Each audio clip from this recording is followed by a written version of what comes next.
Thinking about buying a home in Madison, Wisconsin?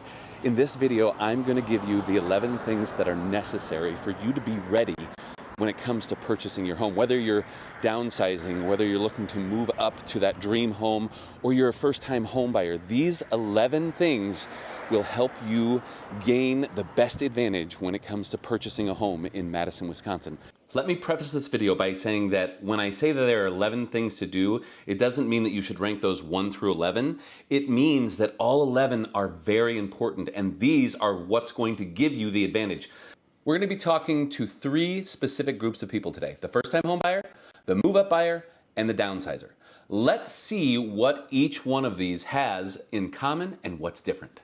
First-time homebuyers, pretty self-explanatory. This is the first time you've jumped in to making the largest purchase of your life. This asset is going to set you up for generational wealth.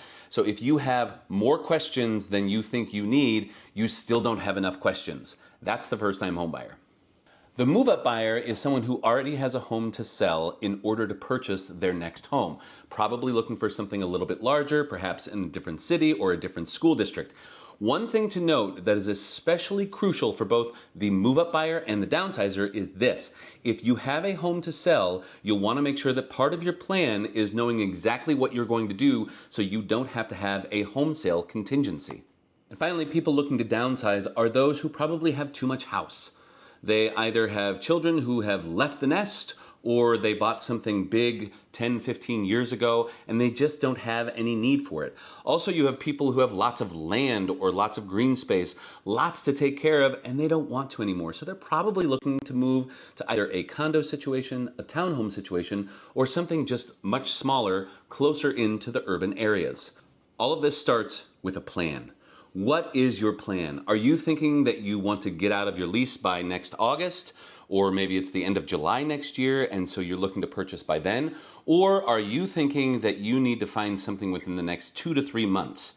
No matter what your state is, you need to create that plan so that you are better prepared to take advantage of whatever market it is that you're in when you go to purchase your home. All right, the first thing we're going to talk about is creating a budget. Now, it could take you a week, it could take you a month, it could take you up to a year to find the house that you are looking for. When you're looking to set a budget, realistically look at what you're spending now, whether you are a first-time home buyer in an apartment, or whether you're the move-up buyer who has a current mortgage, or the downsizer who also has a mortgage. You want to plan accordingly, because if you don't, you're going to find out that you're going to be house poor, and no one wants to be house poor. We'll get started with what they always say. Location, location, location. Determine where it is you want to live and why it is you want to live there. Maybe you're looking for a really walkable neighborhood on the near west side, near east side, or downtown. Maybe you've been thinking about purchasing a home on one of the 4 lakes in and around the Madison area. Maybe you've been looking to purchase a home that either backs up to a large park or that has an immense amount of green space for privacy. Have you been thinking you want to buy a house that has a pool?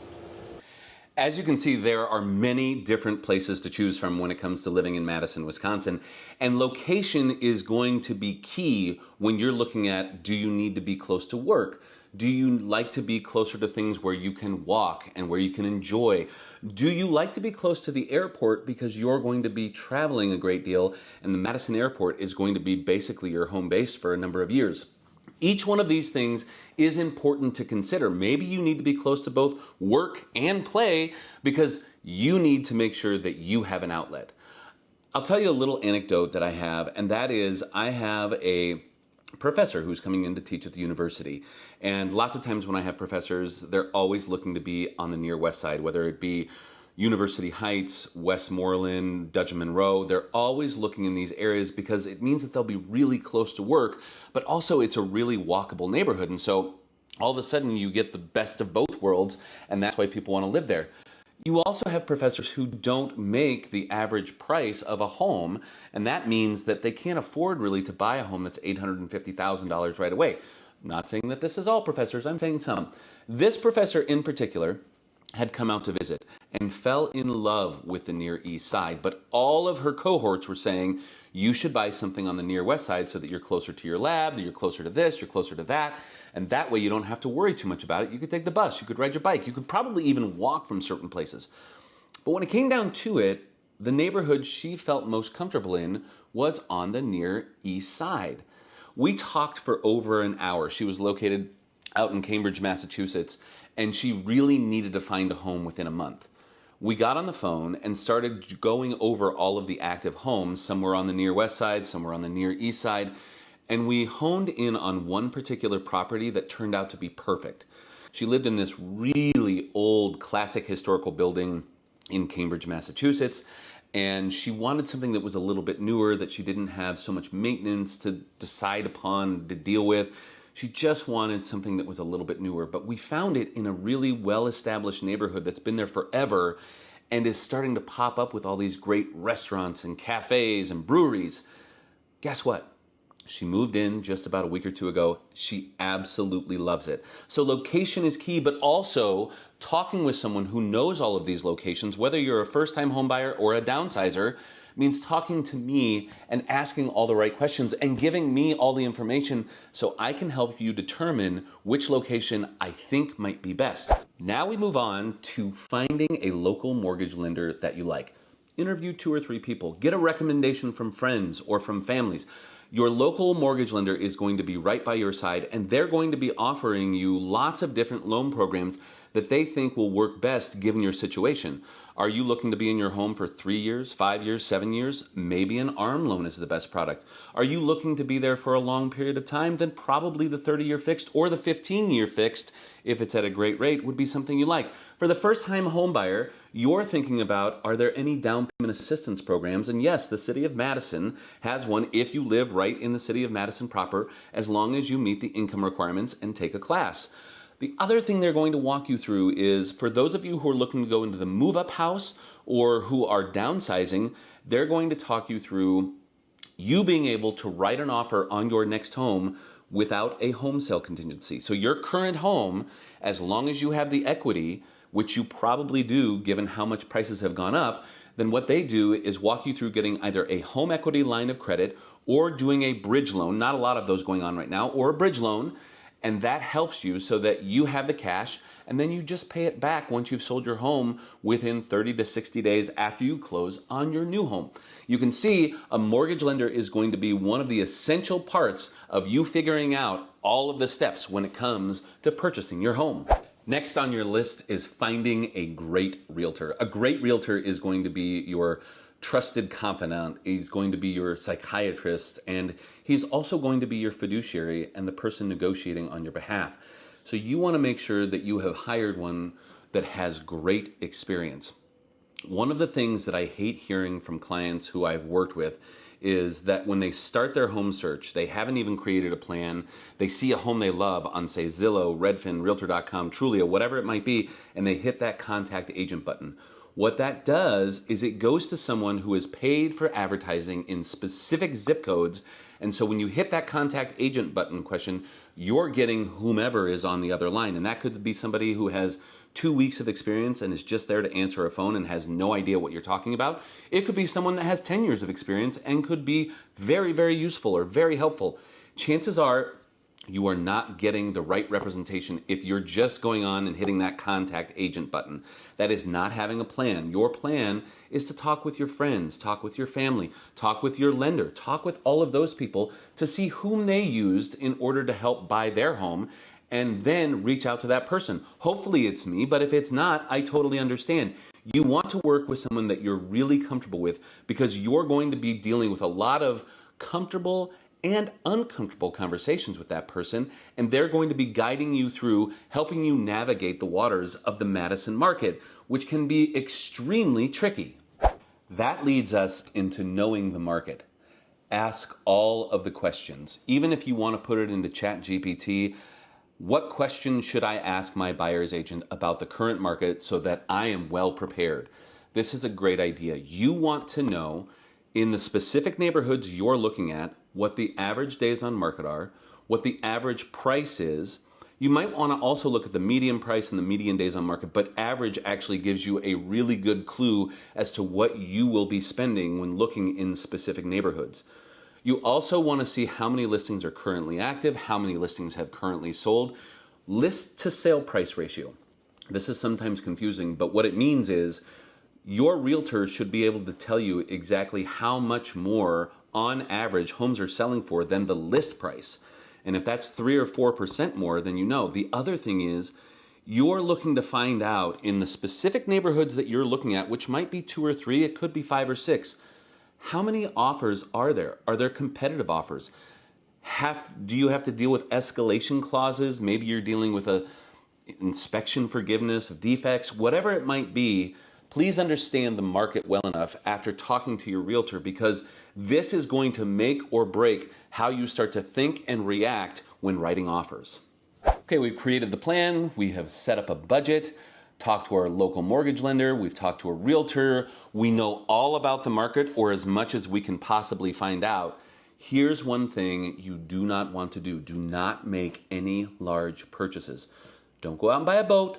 Don't go out and buy a vacation home. Don't go out and buy rooms of furniture with your credit card, because this is going to affect not only your credit score, but also your income. So when local lenders are looking at what they need to look at to qualify you for your loan, they're looking at debt to income ratio. They're looking at how much credit card usage you have. They're wanting to know all of these things. So if you go out and make these large purchases, it can actually change how much you can afford. And in fact, I've been at the closing table when people have said, oh, well, I just went out and bought a new car, and the whole thing came to a screech.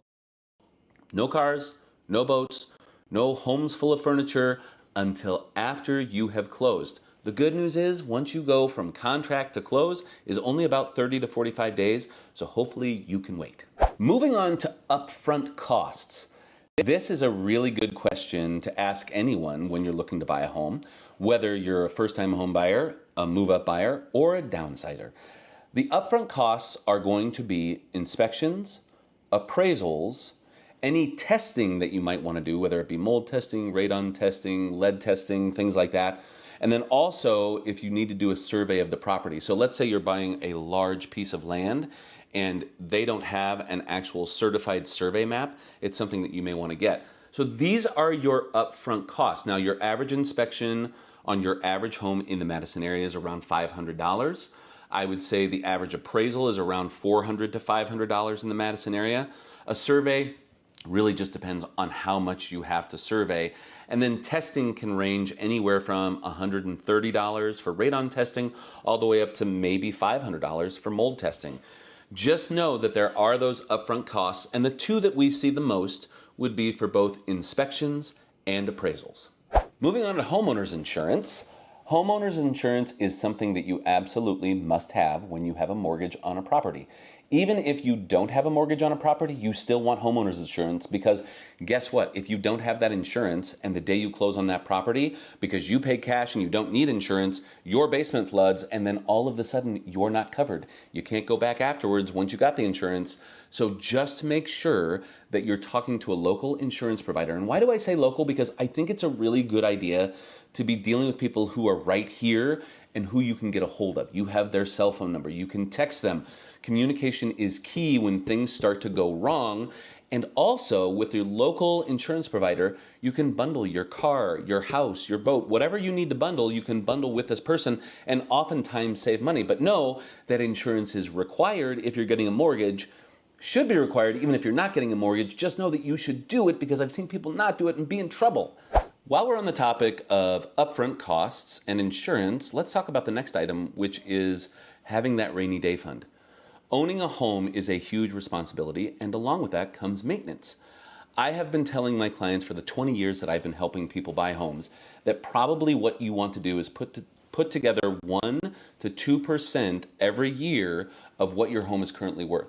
So if your home is worth $400,000, then you want to put away $4,000 each year, so that if something like your furnace goes out, a water heater goes out, your roof needs to be replaced, you need new insulation, or you get water in the basement, you have money for that rainy day. You'd be surprised at how many people do not have the funds when it comes to having an emergency at their house. And so part of creating and part of being ready, one of the 11 things to be ready, is that rainy day fund. So make sure you have at least 1%, probably 2% better each year to put into that fund until you feel like you have enough money to take care of all of the issues that might come about in your home. Finally, this is a big one. Be emotionally and mentally prepared to go through this process. I don't think it matters if you're a first-time buyer, a move-up buyer, or a person downsizing. This can be an extremely stressful time. I want you to take a yoga class, maybe meditation classes. Just breathe. My job as a negotiator, fiduciary, psychologist, psychiatrist, and your trusted partner in real estate is to make this as stress-free as possible. But that does not mean that once you put in that first offer, you are not going to have the jitters. I know I've given you a lot of information about what it takes to be ready when the time comes to buy a home. The reason that I'm doing this now is because we don't know where interest rates will go. We don't know where prices will go, and you may not have a sense of when you're ready to buy a home. If you're watching this, it means that you've thought about it. And so even taking the first few steps, and that is creating a plan, creating a budget, what's your timeline, what's your calendar, all of these things will matter. If you like the information that I've given here, please go ahead and click on that bell to subscribe to this channel, because we'll be offering more tutorials on what it is you need to do as a buyer to not only have the competing advantage, but also to know what's going on in each neighborhood on a monthly basis so you can be prepared for that. As always, we appreciate your time. Thanks so much. Glad you stopped by.